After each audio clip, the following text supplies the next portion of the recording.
Apple खायचंय आई साहेब. काय apple.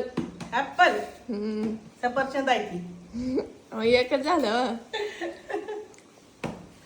काळ पातेलं कसलं आहे महाग. अगं त्या याचं नाही का कालची खरवड काढती म्हणली पाऊस यायला लागला म्हणून पातीला घरात आणून तसंच ठेवलेली रात्री.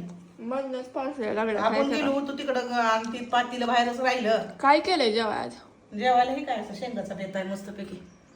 बटाटा घालून बटाटा डाळ घालून डाळ शेंगा. डाळ शेंग बर बर. मस्त पैकी असं जेवण द्यायचं आणि त्या भाऊंला तिकडच्या हिरीवाल्या भाकरी चालू आहे त्या. माझी तर झोप झाली नाही त्याच्यामुळे मला बोलू पण वाटत नाही. तोंड कसं दिसतंय माझं आज.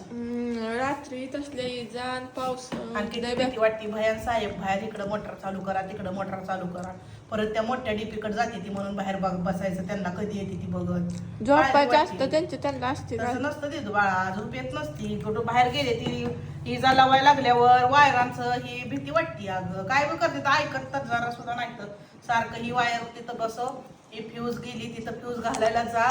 कुठला बोर चालू झाला नाही तिथं वायरा जोडी जोडी आणि ती मला विचार करून करून रात्रभर मला झोप. शाबू केला का आजीचा आज बरोबर आहे वाटतं ना.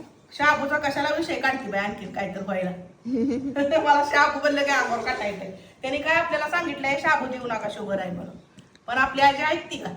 नाही ऐकत. ती जय त्याला माहित असतंय जय त्याच्या सासा कशा असते त्या.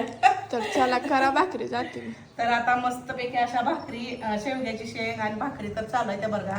आणि पुढं दिदुबाळाचं डाएटचं करायचंय. 2 भाज्या चपात्या असते त्या तिच्या. ती स्वयंपाक झाल्यावर तिचं वेगळं असतंय ती करायचंय. तर चला काय जरी झालं तर करून तर घ्यायला लागणार आहे स्वयंपाक.